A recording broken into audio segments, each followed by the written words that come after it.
gravar aqui.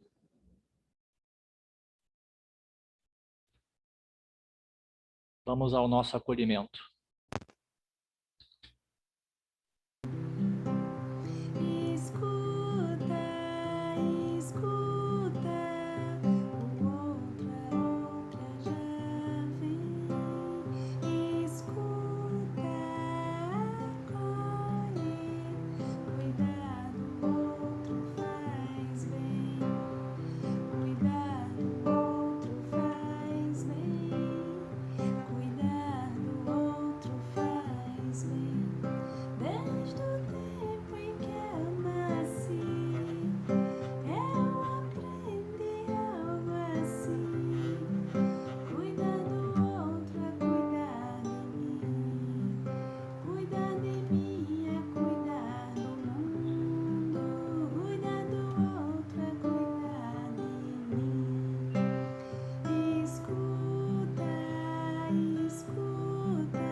Esse era o vídeo. Tinha uma segunda versão que a Lisiane comentou que eu não encontrei. Ela não está aqui para mim, não.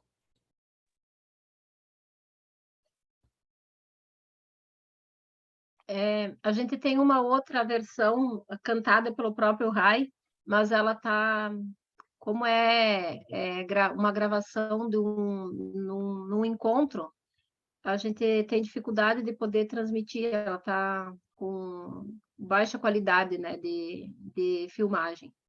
Nós vamos ter que pedir para ele gravar para os nossos...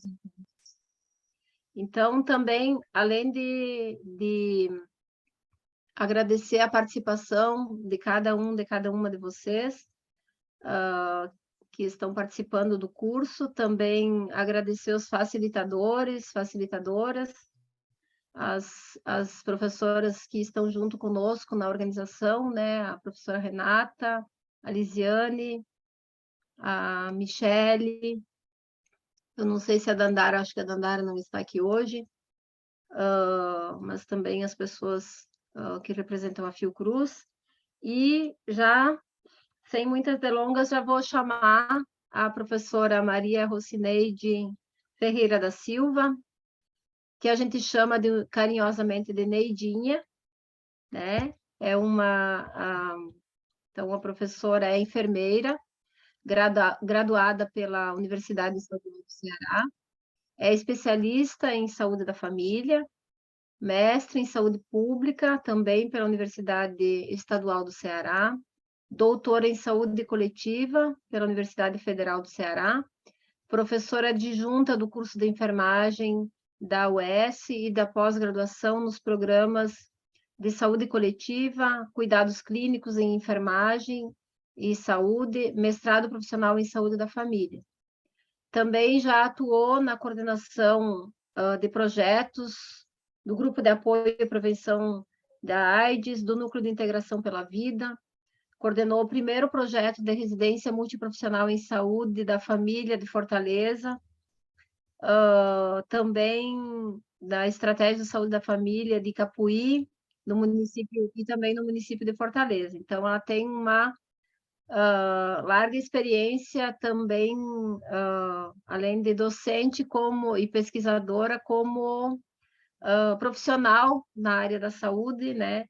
E também foi consultora do Ministério da Saúde no projeto no PROFAI, no projeto de aperfeiçoamento em gestão e atenção primária do CONAS, coordenou o curso de atualização profissional em educação popular em saúde, junto com a Fiocruz, o Ministério da Saúde, Faz parte também da coordenação da Associação Científica Rede Unida, do GT de Educação Popular em Saúde da Abrasco, e também do conselho editorial da editora Rede Unida.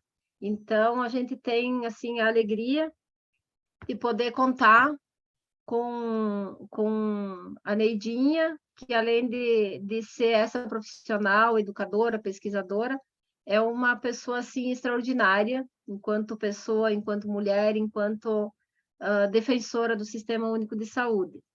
E a gente convidou você para ajudar a gente a refletir sobre a importância e o sentido e compreender melhor sobre a cartografia social e também para a gente poder ter elementos de como construir essa interação participativa de conhecimento e de atuação junto com os territórios onde a gente atua. Então, já vou passar para que você possa contribuir aí com as tuas reflexões. Bem-vinda. Bem, toda vida eu digo que eu vou cortar essa coisa do Lattes, né? Mas vocês que são pós-graduandos precisam realmente deixar bem bonitinho, porque tem um negócio chamado sucupira, que bota a gente para pirar e para se amostrar, né? Então, a gente vive aí cheio de regras, de normas, de plataformas, e eu fico bem feliz de estar aqui com vocês. Queria estar... não dá nem para dizer tá aí, porque tá aí onde, né? Então, é muito bom, na verdade, estarmos aqui hoje. Eu aqui tem um ventinho circulando, vocês estão vendo lá atrás de mim a minha bandeira, né? Então dá para ver Fortaleza, essa cidade que tem um vento sempre, graças a Deus, aos homens e às mulheres, que ainda não conseguiram devastar tudo, mas vamos seguir em frente. E aí eu fui convidada para estar nessa trilha, a gente sempre se junta, né? Acho que quem é do Saúde da Família, quem está construindo a atenção básica no Brasil, tem uma missão bem importante, que é realmente estar na defesa do Sistema Único de Saúde, com todos os seus princípios, e exatamente por essa irmandade, né, que a gente aprendeu com a nossa... Na verdade, a gente que... as pessoas têm tentado nos desensinar sobre isso, ou nos ensinar. Eu acho que a nossa tarefa hoje talvez seja desensinar, né, que nós não somos indivíduos isolados, isoladas, isolados no mundo, mas reaprender que somos todos irmãs, irmãos, né, que fazemos parte da mesma mãe, né, nascemos da mesma terra, e talvez a nossa conversa tenha a ver com isso, porque que a gente se encontra no Centro-Oeste, no Nordeste, no Sudeste, no Sul, né? Somos multiplicidade, e a cartografia ela traz um pouco disso, né? Essa ideia de que somos multiplicidade e que essa multiplicidade só nos dá potência, e a negação dela realmente nos impossibilita de realizar encontros. Então, agradecer. Eu vou fazer uma projeção para orientar aqui a nossa conversa. Tem quantos minutos, Liz e Vanderleia? 20 minutos, Controlem o meu tempo, eu me empolgo bastante, gente. Né? Estou olhando aqui para a Renata, a Renatinha, então eu não, me considero que eu nunca saí desse lugar, que é o território da ponta, né? Então, é sempre muito vivo e ativo. Então, tem horas que o sangue salta, né? Nosso sangue, com muitas hemácias ainda, graças a Deus, estou aí com a minha anemia calibrada, então, sangue muito vermelho mesmo, saltitando as hemácias, e aí vamos seguir, tá? Eu vou projetar aqui a... Estão conseguindo ver? Não, Ainda Rosineide. não, Ney. E agora? Está carregando, agora sim. Certo? Eneidinha, só para dizer que a Putira já chegou na sala com a gente, que vai falar com a gente depois também, mas só para dizer, seja bem-vinda, agora nós vamos ouvir a Neidinha e depois queremos muito te ouvir. Seja bem-vinda. Ah, que prazer, que Bem-vindo. honra, Putira, falar antes de você. Mas aí vocês controlam o meu tempo, viu? Faltando 5 minutos, me avisem. Então, tá em tela cheia? Tá direitinho? Não, está na tela minimizada. Agora sim. Pronto. Então, gente, um pouco, né, para a gente fazer uma conversa a partir da cartografia do cuidado e da cartografia social, foi enviado 2 vídeos para vocês, alguns textos, e aí eu acho que a gente tem elementos para conversar. E aí passou, gente? Sim.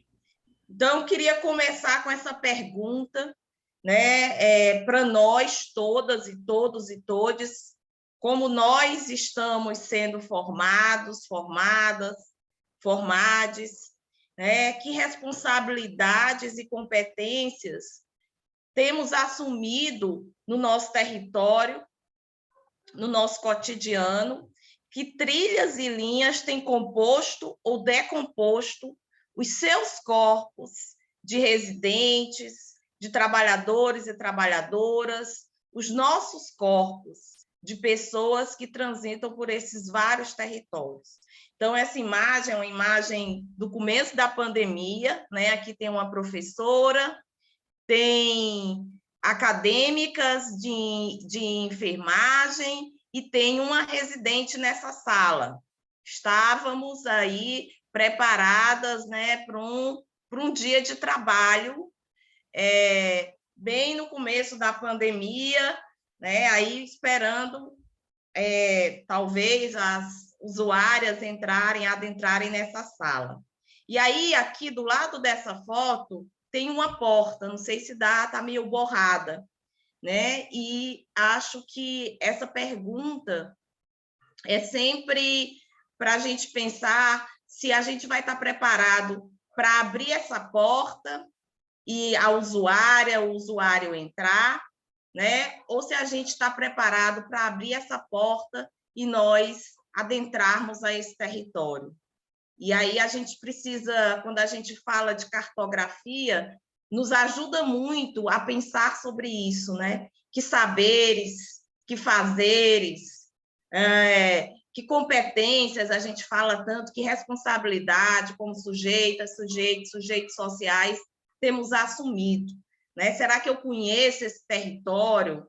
E será que eu me conheço para, inclusive, adentrar nesse território? Já que a gente, ao falar de cartografia, a gente está falando tanto da questão física, mas também numa dimensão da subjetividade, da conformação, da transformação, da constituição de corpos em meio a esse território. E aí eu coloquei essa imagem aqui, não sei se dá para ver, e aí eu queria que alguém pode ler o que está escrito aqui?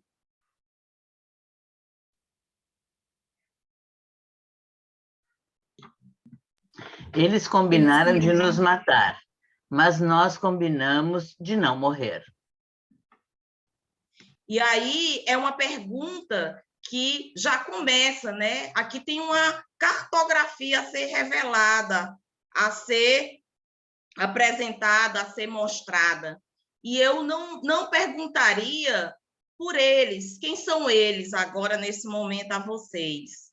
Mas eu perguntaria quem somos nós, quem são os nós, né? E aí a Conceição Evarista é uma negra que tem um método de pesquisa bem referenciada agora, não só no Brasil, mas fora do Brasil, né?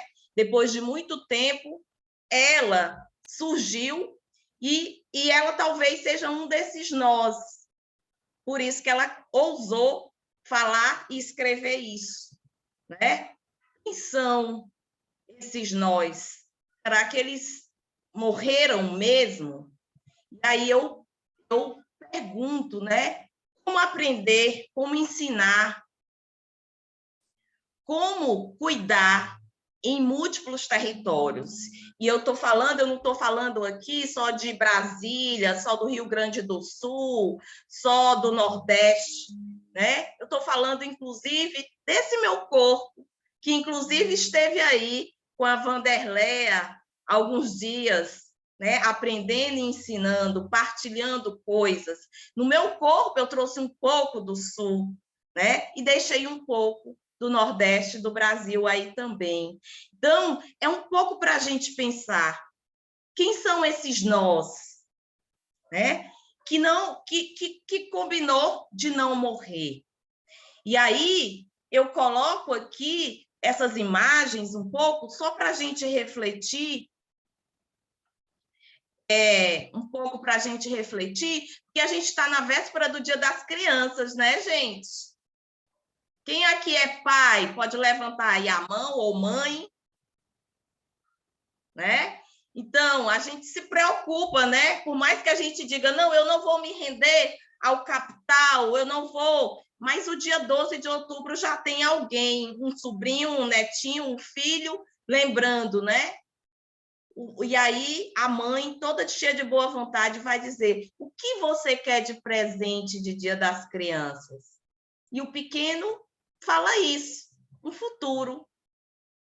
Olha que essa mulher vai ter que cartografar muitas linhas, né, para responder ou para dar esse presente para esse menino, porque esse menino precisa de uma multiplicidade de corpos operando nesses territórios da atenção básica, aliás, da rede de atenção à saúde, da rede de cuidado que envolve a escola, a assistência social, para responder sobre esse futuro. Mas aí a gente fica vendo, né, que o futuro desse menino, a Conceição Evaristo está gritando, né? Talvez fosse fácil matar, né? Porque a morte ela não é só física também. Por isso que a gente fala da cartografia social. Quem são aqueles mortos? Cadê a família quem é a família daqueles mortos? Quem são os órfãos daqueles mortos? Né? E aí, uma das coisas que a gente sabe é que estava anunciado a morte, muitas vezes, das pretas e dos pretos, mas eles combinaram de não morrer. E teve alguém que os ajudou, como muitos de nós que estamos aqui nesse momento, nos escutando, né? Essas pretas e esses pretos a estarem se formando. Então, é importante a gente pensar, né? O que será que é tão agressivo para alguns andar pelos territórios, né? E ver que o pessoal da Via Campesina, né? O pessoal do Quilombo conseguiu chegar lá, porque eles combinaram de não morrer. Mas não tem sido tão fácil. E é por isso que a gente precisa reafirmar, né?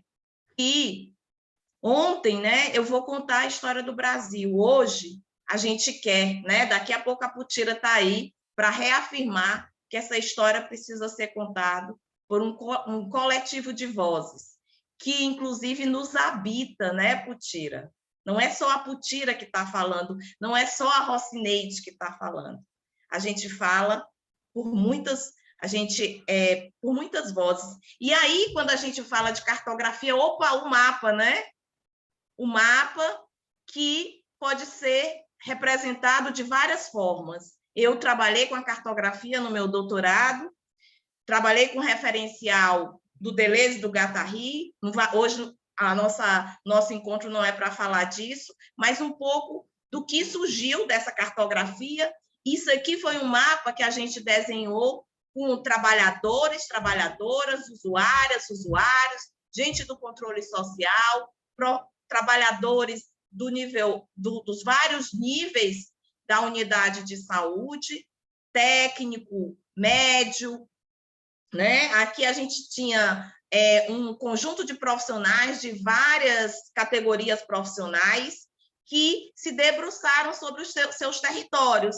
E quando a gente fala na cartografia, nessa dimensão subjetiva, que é o meu recorte, vai bem nesse aspecto, a gente precisa lembrar que a subjetividade ela é modelada por um tecido social. Assim nos diz a Sueli Ronick. E a Ronick ela vai falar que esse social, ele nos compõe e também nos decompõe, né? E conforma em nós, ou nos transforma num super território de potencialidades, mas também de situações limites. E aqui vocês vão vendo cores, tem um coraçãozinho lá atrás que não dá para ver, que é um lugar de referência para os usuários, e eles pediram, e eles colocaram as imagens, né? Aqui a gente vai vendo uma lagoa que existe, e aí eles foram, a polícia, o Currupião, que é um lugar, que é uma favela que é habitada por muitas facções, uma comunidade, né, que é habitada, infelizmente, e aí a gente discutiu tudo isso. Esse foi um mapa disparador de muitas das nossas conversas. E que vocês, obviamente, como a territorialização, vão também compor. Hoje, tanto com a internet, com ferramentas da internet, que vocês vão aprender aqui para a perspectiva da vigilância popular, da vigilância à saúde, mas também com cores, né? E com as mãos. A gente fez a muitas mãos esse mapa, ele é imenso, e é algo que eu conservo até hoje, já faz, desde 2012, está fazendo 10 anos que ele foi feito. Então, eu queria falar de conceitos guia que a gente usou, porque a gente pensou como Deleuze, somos feitos de linha, há toda uma geografia nas pessoas, né? A gente fala em território, parece que é sempre físico, não. Esse território, ele é, como eu falei, de produção de subjetividades, e há nele linhas de segmentaridade duras, flexíveis e linhas de fuga, né? Locais que podem ser sempre reinventados e atualizados, inclusive como nós estamos fazendo agora, né? Eu estou me atualizando um pouco de Rio Grande do Sul, olhando aqui para a Loura, tomando, né, o chimarrão dela, né? Então, a linha de fuga ou da territorialização, onde acontecem rupturas e que pode originar um outro território, que é na territorialização, na cartografia, uma das coisas que a gente quer descobrir, né? Onde é que a gente pode reinventar coisas que estão, inclusive, duras, dadas. E a cartografia ela vai ser... e aí a gente parte na perspectiva de um rizoma, né? Que tem conexão, que tem heterogeneidade nesse território, que é multiplicidade. Estamos aqui constituindo, tecendo um território essa noite. E quantos somos? Não somos só essas telinhas que estão aí. Ele é possível de ruptura assignificante. Talvez eu não estive com vocês uma parte do último encontro, mas outra parte eu estive. E já aprendi muitas coisas sobre vocês. E talvez no próximo eu não esteja, mas vocês vão seguir sem mim. E eu vou seguir sem vocês, né? Ou melhor, eu já sigo com um pouquinho de vocês, eu já cheguei aqui com um pouquinho de vocês. Vanderlei ontem fez questão de me ligar para trocar 5 minutinhos, figurinhas. Não é do álbum da Copa que está circulando aí, né? Era sobre o nosso encontro de hoje. E a cartografia, ela não é um mapa com decalque. Ele é um mapa extremamente que tem a ideia de filme, porque ele se atualiza cotidianamente. Por isso, começa a residência de um jeito e termina de outro. O território físico e o território existencial. Então, eu queria falar para vocês que essa pergunta é preciso ser feita. Né? A gente vive um governo da tristeza, né? Isso aqui não foi dito por mim, foi dito pelo Deleuze, pelo Parnay, e há alguns anos atrás, né? E ele fala que a tristeza, os afetos tristes, são todos aqueles que diminuem a nossa potência. E aí a minha questão é como a residência, enquanto coletivo, e na relação com outros profissionais, pode assumir, né, que a gente pode fazer uma invenção de outros afetos. Será que não é legal? Será que não é prazeroso nos encontrarmos hoje? Mas como essa alegria que estamos, pelo menos que eu estou vivendo hoje, de reencontrar a Lise, a Putira que vai falar daqui a pouco, né? A Vanderlé, a Renatinha, né? Encontrar vocês. O que a gente precisa ensinar e aprender, inclusive para abrir aquela porta e talvez contribuir para resolver uma parte dos problemas que estão ali. Ou aprender a conhecer uma parte dos que estão ali. Talvez tenhamos que nos destituir de alguns rótulos, porque muitos de nós fomos ensinados a caber, que era importante caber num vidro, mas crescemos, o nosso território se expandiu. E aí, às vezes, quem não cabe naquele vidro é rotulado. Mas para que mesmo esses rótulos? Como superá-los? A quem servem mesmo? Vamos pensar sobre isso. Nós, residentes do país Brasil, do mundo, da América Latina, né? Precisamos pensar, para que os rótulos? A quem servem eles? Eu não vou falar disso, mas eu queria dizer para vocês, vocês vão ter uma disciplina aí de metodologia, que a gente tem a cartografia, ela oscila entre essa linha epistemológica, essa linha de produção de conhecimento emancipatório, com Paulo Freire, com os autores que vocês vão discutir aqui, com Pulga, com Poça, né, com Pelkman, com todos vocês que estão aqui, com Silva, com Souza, e a desconstrutivista. Eu falo isso porque existem também várias produções epistemológicas no campo da cartografia, e eu vou me afiliar muito à desconstrutivista, certo? Com o pé nessa emancipatória. Talvez seja algo que também, no mundo da ciência moderna, a gente precisa entender que os nossos corpos se atualizam, né? E os autores também, a partir de nós, podem entrar em diálogo. Eu, com Salles, que é um filósofo contemporâneo, jovem, ele vai dizer que fazer a cartografia tem a ver com considerar onde como a vida é liberada e promovida, ou por outro polo, onde ela é sedentarizada, limitada por agentes os mais variados. Né? Alguém combinou de nos matar, diz a Conceição Evaristo, mas ela também reafirma, nós combinamos de não morrer. Então, talvez seja essa uma tarefa nossa na cartografia, ver nessas linhas como nós nos associamos, e também, ao chegar nesses territórios, não vamos fazer o que eles combinaram, mas vamos ser nós, o que nós podemos combinar. Aí aqui é lembrar que nesse território vai ter composição de força ativa e reativa. Às vezes eles vão vir dizer para a gente que não é assim. E a gente vai dizer, como assim? Nós estudamos isso, nós sabemos disso, tem evidências sobre isso. E aí a gente vai ter que conversar, né? Existem verdades colocadas. E quais são essas verdades? A minha e a sua. Quem sabe nos descobrimos os nós.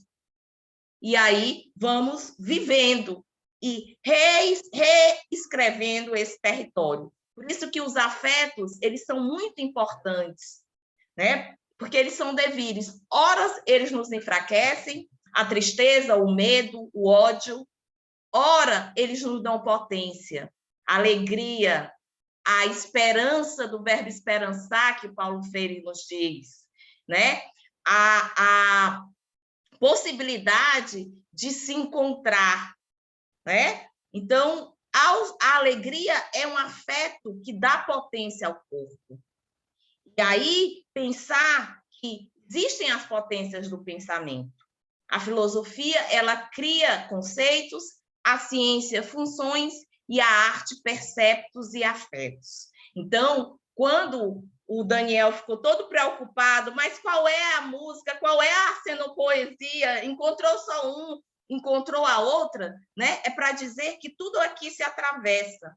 Ciência, arte e filosofia. E um cartógrafo, ele assume esse lugar de cientista, de filósofo e de artista, porque para a gente a filosofia não é contemplativa, ela é de ação.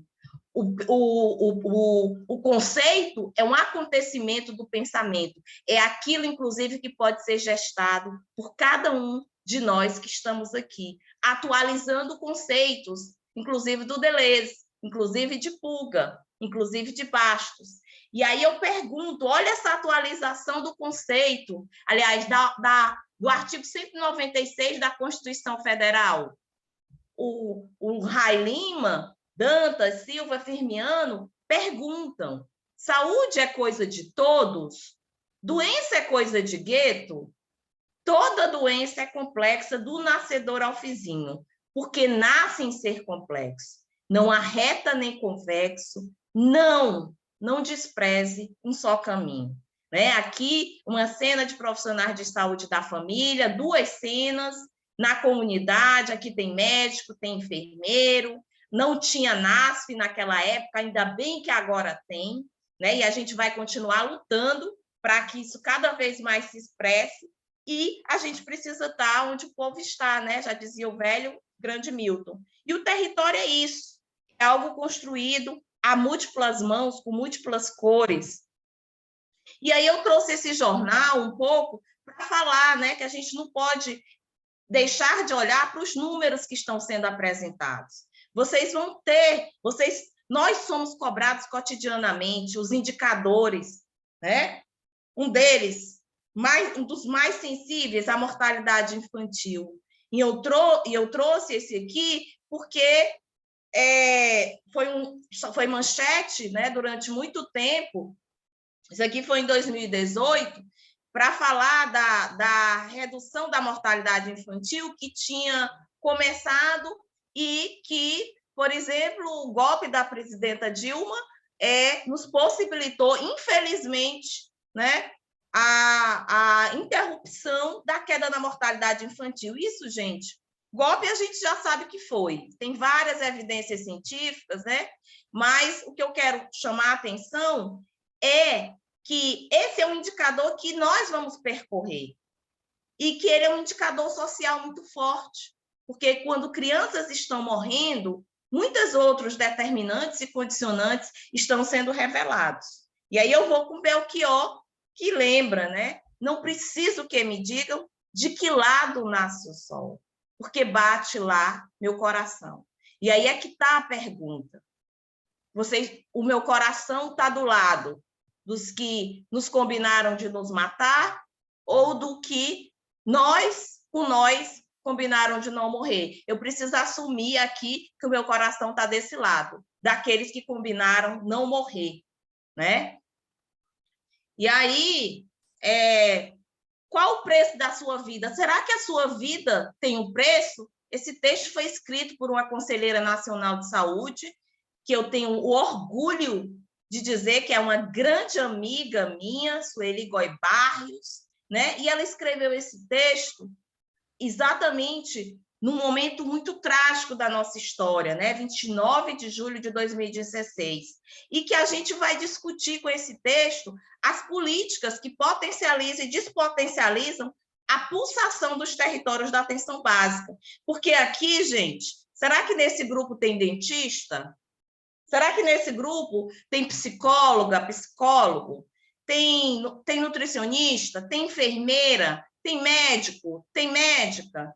Tem gestor de saúde? Né? Tem gente que é professor, docente? Né? Tem gente nesse grupo? Porque também a gente fica, às vezes, tão automático Às vezes a gente perde mesmo o nosso sentido de ser gente. Mas eu coloco aqui essa pergunta porque tem uma série de políticas e talvez essa seja uma das coisas. Uma pergunta que eu tinha para vocês na cartografia. Vocês sabem qual foi a primeira política que foi rasgada com o golpe da presidenta Dilma? Quando o vice-presidente, e na época, o presidente Temer, assumiu o governo do Brasil? É uma perguntinha para ficar para vocês, que é muito importante a gente pensar. Então, o território é um referencial de produção de sentidos e cartografar tem a ver, né, com seguir essas linhas, nesses vários sentidos colocados. E eu sigo aqui com Deleuze para lembrar que acreditar no mundo é o que mais nos falta. Nós perdemos completamente o mundo, nos desapossaram dele, precisamos retomá-lo, reassumi-lo. Acreditar no mundo significa, principalmente, suscitar acontecimentos. Eu fico pensando, Wanderleia, que lindeza é a entrada dessas pessoas na comunidade, né? O que essas famílias esperam desses novos residentes, dessas novas residentes que estão chegando? Podem produzir muita coisa, fazer uma vigilância bem gostosa, fazer muitos coraçõezinhos, como naquele mapa tinha, né? Se afetar, mas não só coraçõezinhos, às vezes tem umas bombinhas também, a gente não vai negar. Agora, a gente vai trabalhar para a alegria, para que os corações pulsem cada vez mais.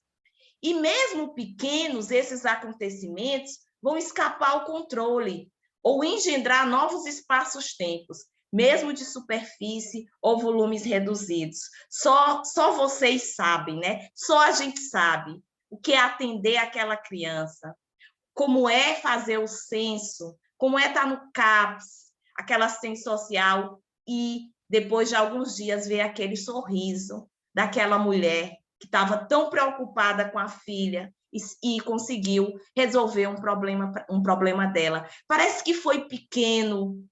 Muitas pessoas acham que é pequeno, mas aquela mulher sabe como foi potente, como foi grande aquele encontro. Então, é a nível de cada tentativa que se avalia a capacidade de resistência, ou, ao contrário, a submissão a um controle. E, por isso, a gente precisa de criação. E, além da criação, de povo. Povo, gente. Por isso, o território precisa de nós. E aí, lembra daquelas pessoas residentes e as acadêmicas foram para o território.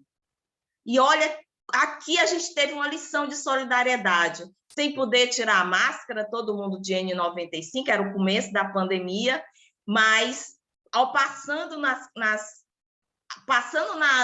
calçadas, a gente... um senhorzinho que a gente visitava, esses são nossos usuários lá da unidade de saúde, que eu acompanho lá com os meus alunos e alunas, né? Eles perguntaram, era 11h30, se a gente tinha merendado. Aqui no Nordeste a gente usa essa expressão. E a gente não. Eles foram lá dentro e trouxeram o que tinham. Então, para os estudantes, para as estudantes, uma lição de solidariedade. A gente divide, sim, o que a gente tem, mesmo sabendo da dificuldade, gente, que essa população teve, inclusive, para manter sua alimentação. E aí aqui aqui é onde a gente chega com a escuta dos profissionais, dos usuários, das usuárias. Eu já estou terminando, porque eu sei que a Putira tem muita coisa para falar, e eu teria muitas coisas, mas o tempo urge, um dia a gente vai se encontrar pessoalmente, né? Virtual é muito bom, mas eu queria falar disso aqui para vocês, que é o rizoma com as vozes que saltaram do território. Primeira coisa é que a gente precisa articular-se com outros territórios, mas que têm implicações no contexto de produção da saúde. Então, eu estou falando da escola do CRAS. E eu estou falando a partir para dizer que não há conceito simples. Todo conceito tem componentes e se define por eles. Todo conceito remete a um problema. né? Então, para dizer que a gente não está lá para criar problema, nem para criar conceito, como os doutores da lei, as doutoras da lei, as sabedoras. Nós também temos a nossa sabedoria, é verdade, mas eles também têm. E aí é para a gente dizer, com essas vozes aqui, né? Um trabalhador disse, eu me sentia ruim de estar na escola, porque eu tinha que ir. Essa foi a fala, inclusive, de uma dentista, né? Que depois teve um outro trabalhador que disse assim, a gente trabalha muito em parceria com o CRAS. É tanto que o meu grupo de idosos é o mesmo grupo dos idosos do CRAS. Para que, gente, fazer trabalho duplo? A gente pode se juntar. A cartografia mostrou isso. Mapear os grupos e trabalhar com eles e com alegria potencializar. É isso que o SUS propõe, que você não faça retrabalhos, que você una forças e faça essa integração, no sentido de estar todo mundo trabalhando em prol de um mesmo objetivo.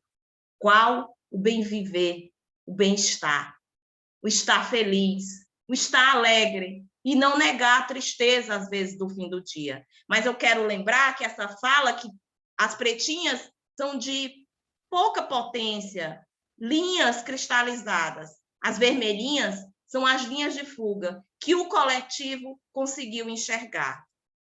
E aí, uma outra coisa nesse rizoma que a gente viu foi o reconhecer-se pela potência criativa que cada uma carrega, que se potencializa pelo compartilhamento e encontro com outros e outras sujeitas no coletivo.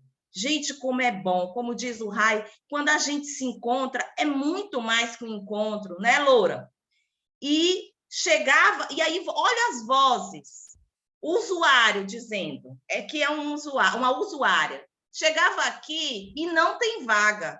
Falava com aquela mocinha lá, porque tinha uma moça da marcação que estava lá no grupo, né? Eu passei, não tem vaga, isso me revoltava. Eu passei 6 meses comprando medicamento por minha conta própria, porque quando eu chegava aqui, só me aborrecia.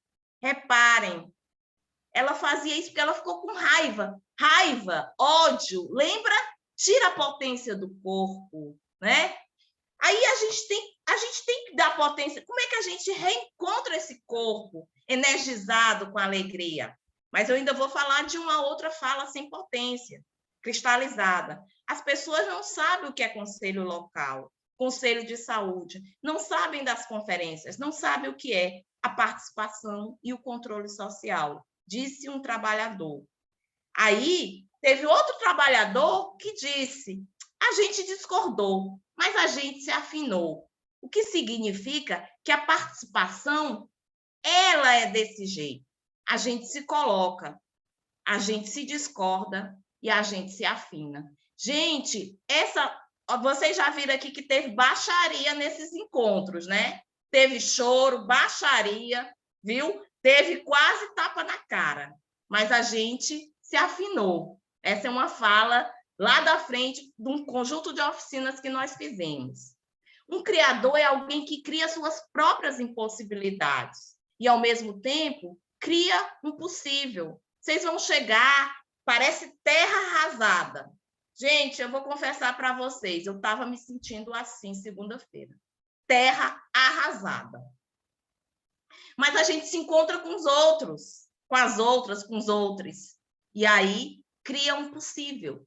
É preciso lixar a parede, pois sem um conjunto de impossibilidades, não se terá essa linha de fuga, essa saída que se constitui a criação, essa potência do falso que constitui a verdade. Lembra do rótulo? Ele é falso. Vamos apagá-lo, vamos ressignificá-lo e vamos agir sem eles, com o que é possível de cada um. Isso é o que o Deleuze vai nos colocar. E aí, Silva também vai dizer isso. Cogestar, ao invés de limitar-se a receber e ou emitir ordens. Espera aí, vamos ouvir o que o usuário falou. Ele diz, se não tem a matéria-prima, então tem que correr atrás. Quem tem que procurar isso são vocês.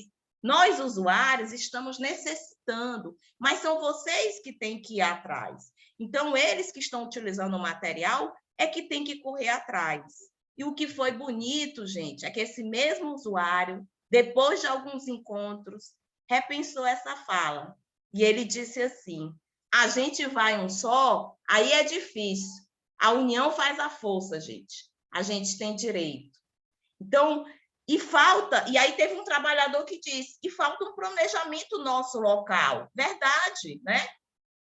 E esse de se responsabilizar pelo processo, se todos não, uma pequena parcela que é significativa e que faz a coisa andar um bom tempo. Então, percebam como o território tem potência. Tem tristeza por um lado e alegria por outro. E aí a gente vai aumentando, né, as vozes e talvez outros sons que nos possibilitem fazer a cogestão dos processos. Tudo é político, gente, mas toda política é, ao mesmo tempo, macro e micropolítica. Então, a gente não pode esquecer as políticas que têm sido rasgadas, que têm sido negadas, que têm sido reduzidas, apagadas, né? A gente não pode pensar na questão da macropolítica, né? Nessa máquina que opera o Estado, mas a gente também não pode esquecer nesse conjunto de forças que existem aqui no território e que nos possibilitam, inclusive, ouvir essas vozes. E aí, pensar que a gente precisa vincular-se, permitindo-se afetar e ser afetado, afetada. Essa é uma questão, por isso que a gente falou que os afetos são devires, horas eles nos enfraquecem, horas eles nos fortalecem, nos potencializam. E aí a gente precisa se vincular.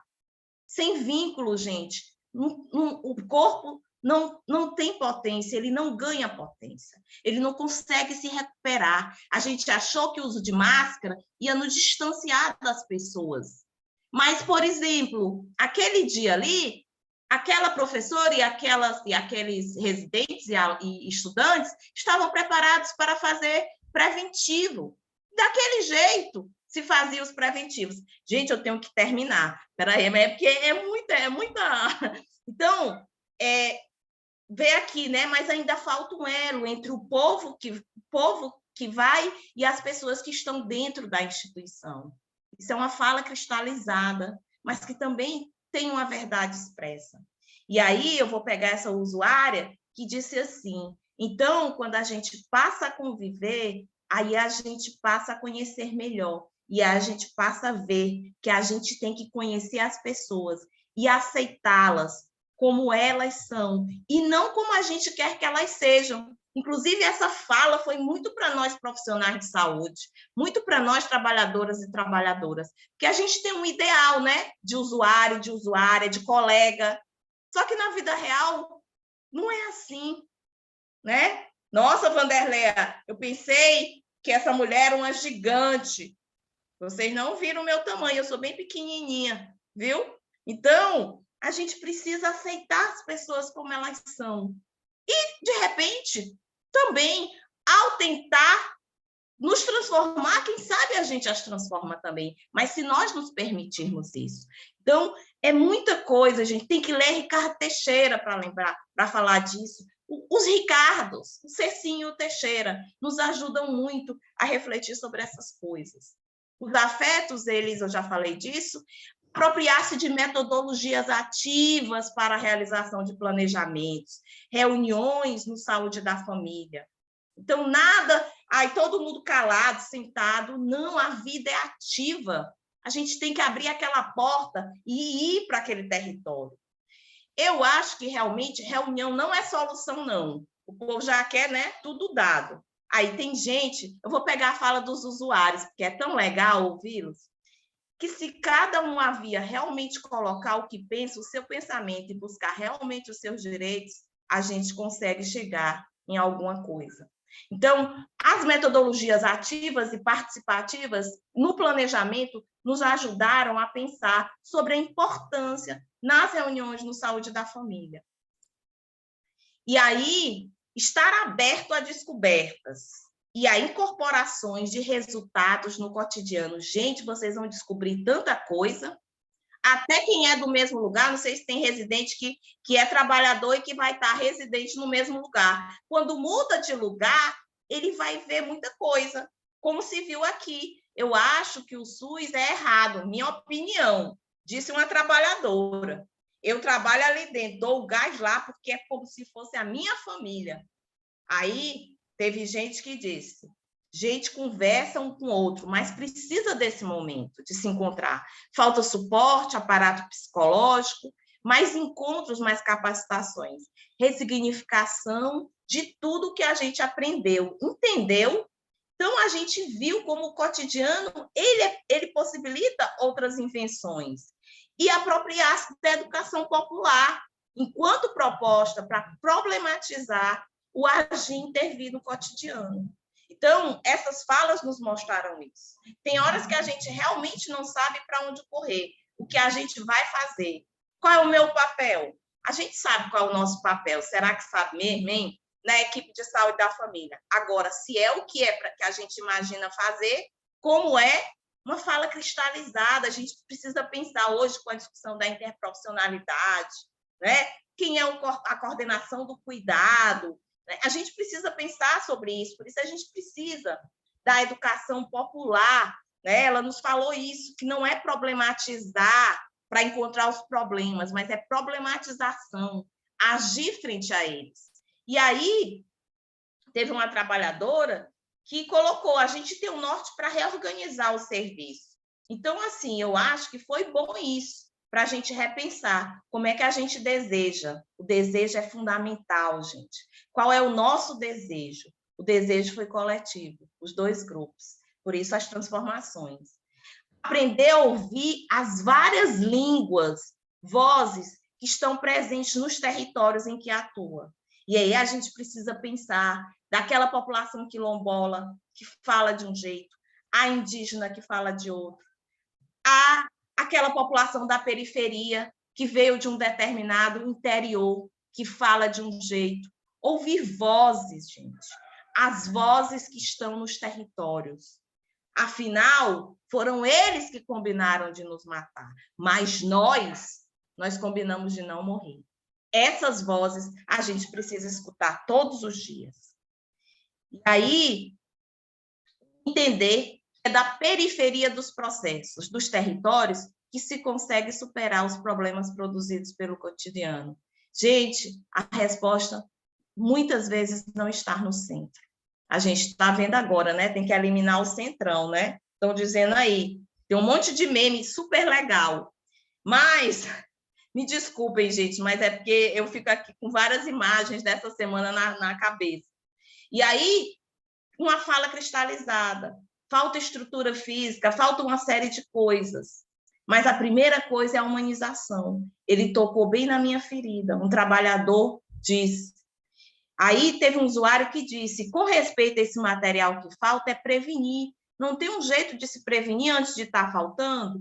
Começar a providenciar antes de chegar? Rapaz, faltou? Então, ele falava, tem que chegar antes. E como essas vozes foram interessantes para a gente pensar. E as pessoas fortes, gente, não são aquelas que ocupam um campo ou outro. A fronteira é que é a potência. Compreender que entre o não dito e o maldito há algo que se expressa indiretamente em sentidos e significados. E as falas vão dizer disso, né? Vão falar disso. E reconhecer que existem várias formas de conhecer o território e que é preciso estar atento às singularidades locais. Perfil epidemiológico, diferentes perfis, fases da lua, construções locais, práticas de cuidado popular, situação de violência, entre outros.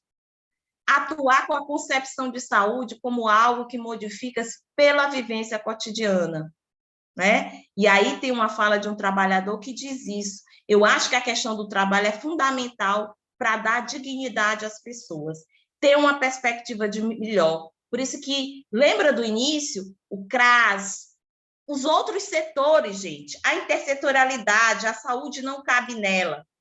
E aí, reafirmar com Paulo Freire, educar não é simplesmente transmitir conhecimentos, mas estabelecer diferentes possibilidades para a sua construção, através de uma relação dialógica, problematizadora e participativa. Então, eu não vou... Vou sair aqui... Né? Esse dia depois que a S10 pediu uma cor e uma S10. Deixar aqui, eu vou conversando. Eu estava bem louco, estava possuído. Cobrou 40 pila cada um. Tânia, teu microfone está ligado. Neidinha, parabéns. A gente ficaria aqui umas 2 horas te ouvindo, porque a força e a potência da gente poder refletir e interagir com o território vivo e poder extrair dele e interagir, na verdade, na produção de conhecimentos que a gente vai tendo, as possibilidades que você trouxe são imensas, né? Muito bom para depois a gente também ir construindo esse diálogo. Eu vou, então, agradecendo, né, esse teu compartilhar riquíssimo aí, e aí já vou chamar a querida companheira Putira. Putira Sakuena é indígena do povo Baré, biomédica e mestre em antropologia, na concentração em bioantropologia, na linha de pesquisa genética forense. A Putira também é da direção da Rede Unida, do Conselho Nacional de Saúde, e foi um dos destaques maravilhosos na Conferência Nacional de Saúde, né, que a gente teve no mês de agosto, né, livre, democrática e popular. Então, Putira, muito bem-vinda aqui conosco, nesse nosso terceiro encontro do curso de Vigilância Popular em Saúde, e fique à vontade aí, se faltou algum outro elemento aí para te apresentar, fique bem à vontade. A gente aqui fica muito feliz também de, junto com Neidinha, poder contar contigo aqui hoje. Puranga-Pituna, né? Na minha língua, boa noite a todos, todas, todes. Então, eu sou Putira Sakuena, né? Como já me apresentaram, muito obrigada pelo convite de poder estar aqui com você nesse dia, né? Nessa noite, né? Tão boa. E Puranga-Pituna, na minha língua, é que a gente tenha bons sonhos hoje, né? Que a noite seja boa, que a gente possa descansar bem para amanhã a gente estar ali firme e forte, mudar esse Brasilzão aí. Então, vocês viram que eu estou com uma camisa do Bem Viver, né? É uma camisa do Distrito de Saúde Indígena Guamatocantins, e agora no mês de setembro eles fizeram uma proposta muito boa, né, para a gente escolher a viver. E aí eu trouxe essa fala para a gente, que a gente fala muito da questão do bem viver relacionada à questão da saúde mental, né? E na verdade, o bem viver é isso que a gente dialoga hoje com outro olhar, com outros aspectos, que nós indígenas a gente começa a tentar explicar muitas coisas que estão nas nossas línguas para os não indígenas começarem a entender o que é de fato que nós queremos falar com a questão de saúde, bem viver, como ter, né, esse processo de medicina indígena, ciências ancestrais e tudo mais. Então, para iniciar minha fala, eu preciso falar dos 4 processos colonizadores no Brasil. Eu acho que isso é fundamental para a gente ter todo o entendimento do que nós, povos indígenas, falamos nesse sentido. Aí eu falo muito, não eu sozinha, né? Eu nunca ando só, né? Eu sempre estou com o meu povo, eu sempre estou com os povos. É uma coisa que a gente nos sente bem nesses lugares, porque eu sei que eu não estou só. Então, isso é fundamental. Então, no primeiro momento, a gente lembra lá da invasão do Brasil, e aí a gente traz o primeiro processo colonizador que chega no Brasil, que é contra, né, tudo que a gente vive, que não é diferente do que a gente vive hoje, que é a religião. A religião, ela chega num processo de dizer que não tínhamos almas, que a gente precisava ser batizado para ter alma, que a gente precisava nos vestir, que a gente precisava ter um batizado, que a gente precisava ter esse processo de acreditar em algo diferente do que nós acreditamos, e que, de repente, os nossos pajés tinham que ser silenciados porque eles não eram saudáveis. Eles não correspondiam à expectativa do que era religião, no sentido dos invasores no Brasil. Mas só que depois a gente tem o Estado brasileiro, enquanto um processo tutelador, né? É um processo tutelador que diz assim, olha, eu vou demarcar as terras dos índios e eles ficam lá. Mas só que eles não entendiam que, para nós, território está além de demarcação de terra. E é essa mudança que vem, nós nos apropriamos da demarcação de terra justamente para garantir que a gente estivesse vivo ali dentro.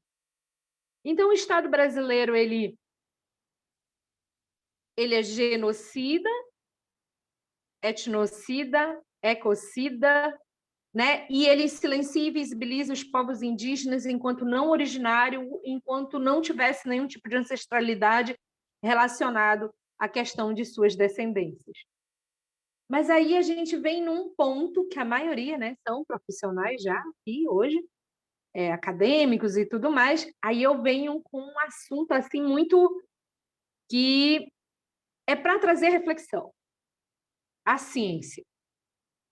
A ciência é um processo de colonização muito sério do que a gente vive hoje, relacionado a dizer, espera lá, o que o pajé da Putira faz, o que a benzedeira dela faz, o que eles produzem de ciências ancestrais na aldeia, não é ciência. Eu tenho que testar primeiro para ser científico. O que a Putira fala, eu estou dando exemplos, né? O que a Putira faz e fala e que produz, que os meus doutores e doutoras produzem no meu território, não é ciência. Por quê? Eu preciso tutelar esse primeiro processo, porque eu preciso testar, eu preciso catalogar, eu preciso ter todo esse processo para poder ser científico, como os nossos especialistas não fizessem isso no território. Então, a maioria de vocês, eu tenho certeza que na universidade vocês não estudaram saúde indígena. Isso é fato. A maioria nunca ouviu falar em saúde indígena. A maioria nunca ouviu falar na CESAI, que já tem aí mais de 10 anos. A maioria nunca ouviu. A maioria não sabe nem quantos povos indígenas tem nos seus territórios, nos seus municípios, no seu estado. Então, é algo que a gente percebe o quanto a sociedade brasileira não nos conhece, não nos reconhece, e aí a gente tem uma ciência que também é da mesma forma, porque, querendo ou não, ela também é tuteladora. Mas aí eu trago um quarto processo, que é o capitalismo. Eu, nas minhas falas, gosto de dizer, entre aspas, essas reflexões, que o capitalismo ele se torna o pior dos piores, porque dentro dele você tem a religião, você tem o Estado, mas você tem a ciência dentro dele. E ele se torna pior dos piores, porque ele coloca parente contra parente dentro dos nossos territórios. E aí, como é que nós vamos agora lidar com esse processo do capitalismo que invade nossos territórios? Entra o garimpo ilegal, a gente está com rios mortos, contaminação por mercúrio, tem aldeia que está no meio de fazendas agora, e você olha, onde tem a mata é onde é o território indígena. A gente tem nossas lideranças ameaçadas, nossos caciques ameaçados, inclusive indígenas, mulheres, caciques e lideranças ameaçadas. A gente tem o maior número na história de violência contra as indígenas mulheres dentro dos nossos territórios e com crianças. Como falar de saúde? Como falar de bem viver? É um momento que a gente começa a dizer que, para nós hoje, povos indígenas, saúde é a gente estar vivo em nossos territórios. Isso é ter saúde hoje. que as nossas lideranças estão ameaçadas. Então, saúde, bem viver, é garantia de território indígena, porque é dentro do nosso território indígena que a gente consegue gerir todo o processo de educação e saúde. Não dá para falar de saúde sem falar de educação e território. Não dá para falar de território sem falar de saúde e educação, porque é tudo conectado. A gente não divide esse processo. E uma coisa que precisa ser falado também é que nós, indígenas mulheres, e se vocês prestarem atenção também, as mulheres em si, independente da sua etnicidade, nós somos as maiores fomentadoras de ciências ancestrais do mundo, e isso ninguém fala. Nós somos as maiores fomentadoras de ciências. E muitas das vezes, que não é diferente de vocês enquanto não indígenas, somos invisibilizadas e silenciadas por todo um processo de tutela ainda no Brasil, que está relacionado com o processo da colonização, que está relacionado com uma sociedade racista, machista, no território brasileiro. E aí, a nossa colega mandou para vocês um vídeo, um texto. Vocês já imaginaram o quanto seria muito bom se, de fato, a gente pudesse praticar o bem viver falado? A gente estaria numa situação muito mais confortável, entre aspas, em nossos territórios, com menos invasão, com menos garimpo ilegal, com nada de desmatamento, com nada de mercúrio. E sem falar que, será que a gente estaria tão cansado de lutar essa vida toda? Uma coisa que a gente precisa falar do bem viver dos povos indígenas é que ser guerreira, ser guerreiro, não é normal. Não podemos normalizar esse processo. Por quê? O normal seria se nós, enquanto povos indígenas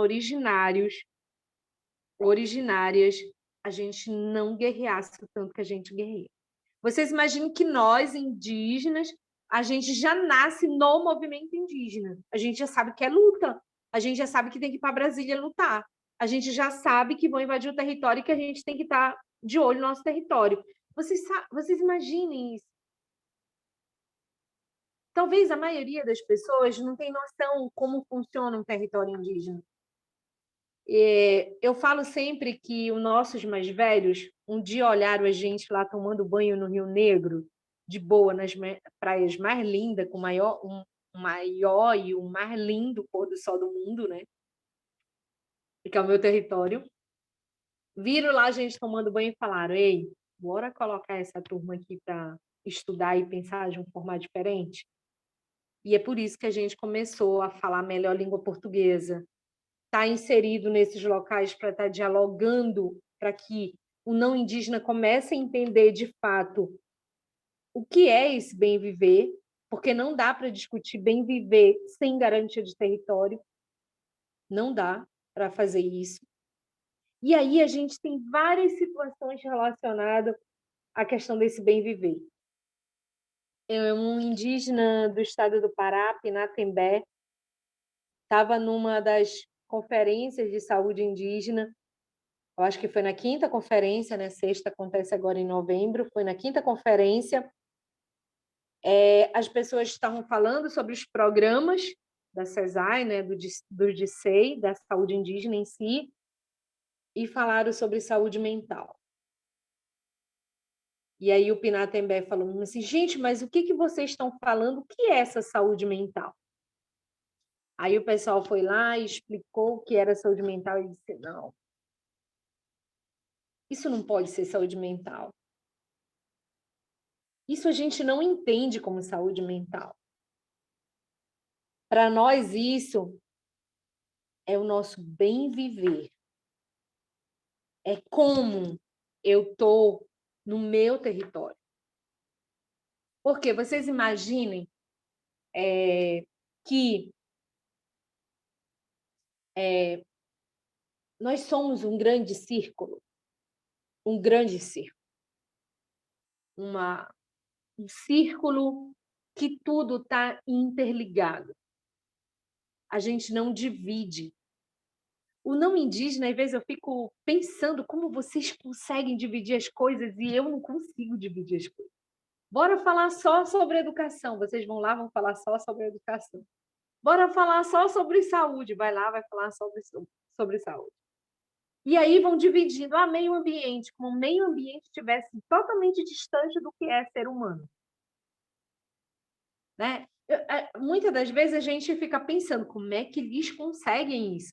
Por quê? Para nós, aí eu falo da minha cosmogonia enquanto povo baré, quando eu morrer eu vou virar encantada. E eu quero ser uma encantada. Por quê? Eu vou continuar no meu território viva. Eu vou me encantar. E o que significa isso? É que eu vou me transformar em algo. Eu vou ser uma cobra, um jacaré, né? E eu sempre gosto de dizer para minha família que eu quero ir para o rio, né? Eu quero ir para o rio. Então, vocês imaginem que como tudo isso está interligado, a gente não consegue dividir humano e não humano.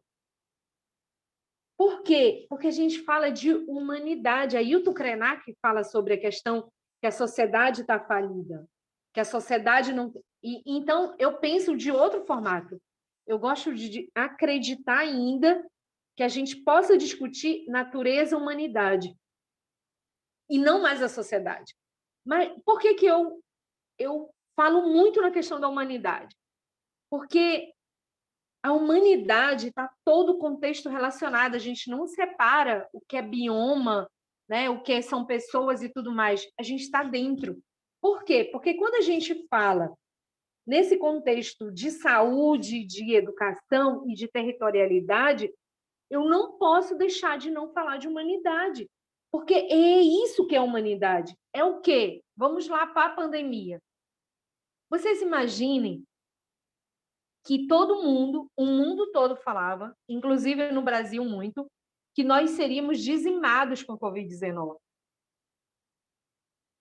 Que nós íamos sumir.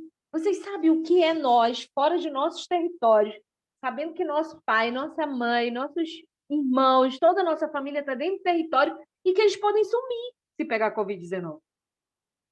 A angústia que foi tudo isso, o sofrimento que foi tudo isso. E aí, de repente, a Covid passou em alguns territórios. Ela não aconteceu do jeito que era para acontecer, né? Então, são situações que a gente precisa ter isso em mente para a gente tentar ver de que fato nós, povos indígenas, podemos colaborar muito com a sociedade brasileira. Eu acho que o que nós falamos do bem viver hoje no Brasil é isso, que a gente não perca nossas humanidades, que a gente possa resistir a essa humanidade, que a gente possa viver essa humanidade. Né? Eu acho que isso é fundamental, né? Que a gente não perca isso. A gente está aí. Dia 30, a gente define a nossa maior, vamos dizer assim, o nosso maior conceito de que é a humanidade, de fato. Isso está muito bem claro, escuro e muito bem colorido na minha cabeça. Nós vamos decidir a maior história de humanidade no Brasil e as pessoas não se deram conta disso. Eu nem falo da questão humana, mas de humanidade. Então, eu acho que é isso, assim, trazer só essa reflexão para a gente puxar um pouquinho e poder estar dialogando com vocês. Obrigada.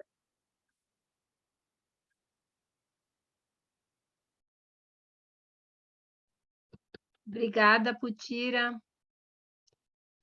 É muito bom a gente poder contar com você aqui e trazer a voz, a palavra, a reflexão que os povos indígenas e originários nos trazem para pensar os territórios, para pensar o que é a potência, o que é a produção de vida e a produção, a ameaça, né, a vida e a saúde que tem nos nossos territórios. Vi que a Renata ergueu a mão. Renata, não? A ideia, a proposta agora seria a gente Oi, fazer... Vanderleia, sou eu que levantei a mão, é a Denair. Ah, Denair, então diga. Boa noite a todos aí, companheiros. Eu estou aqui de Boa Brasília noite. falando com vocês, tá? Saí de uma ótima reunião, oficina do Conselho Nacional de Assistência Social, tá? Amanhã eu retornarei para minha terra.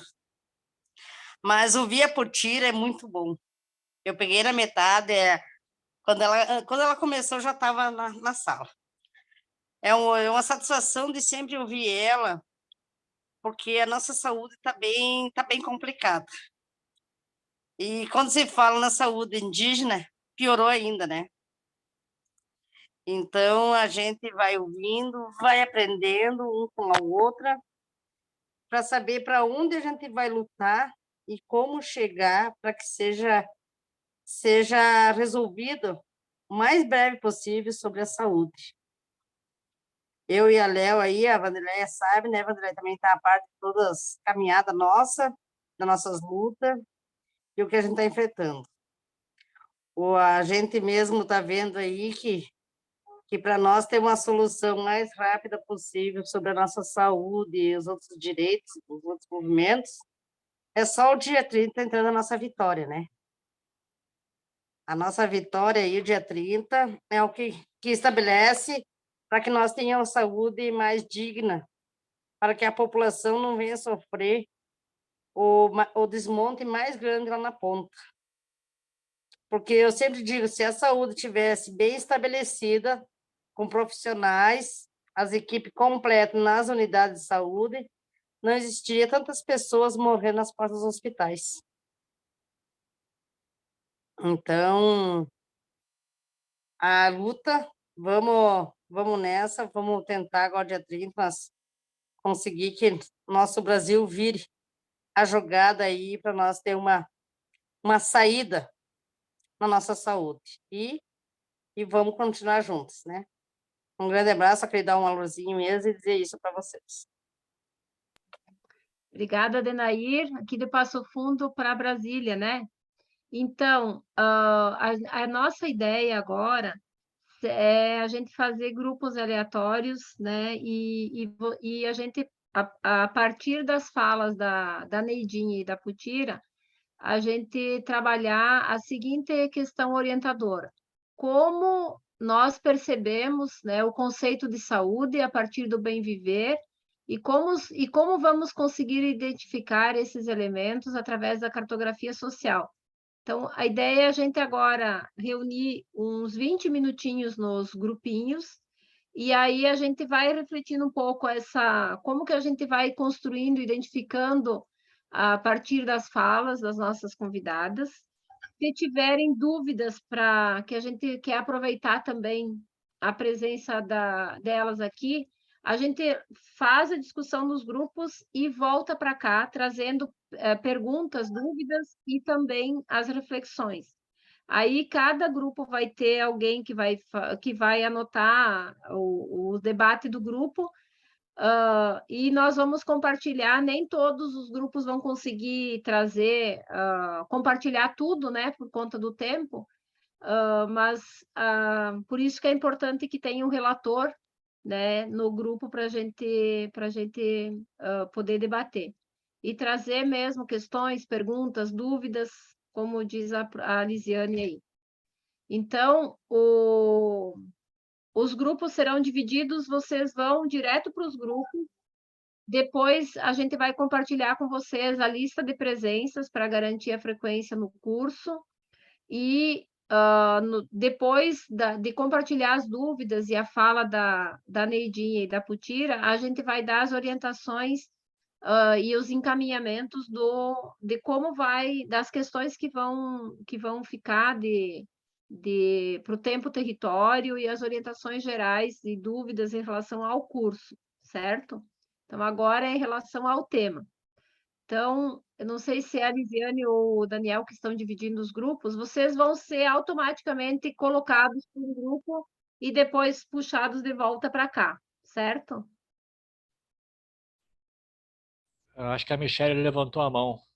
Mas já separei aqui os grupos, tá? Isso, Tá isso. certo. Obrigada, Dani. Antes de ir para o grupo, pessoal, só quero, porque eu vou ter que sair, eu tenho outra atividade hoje.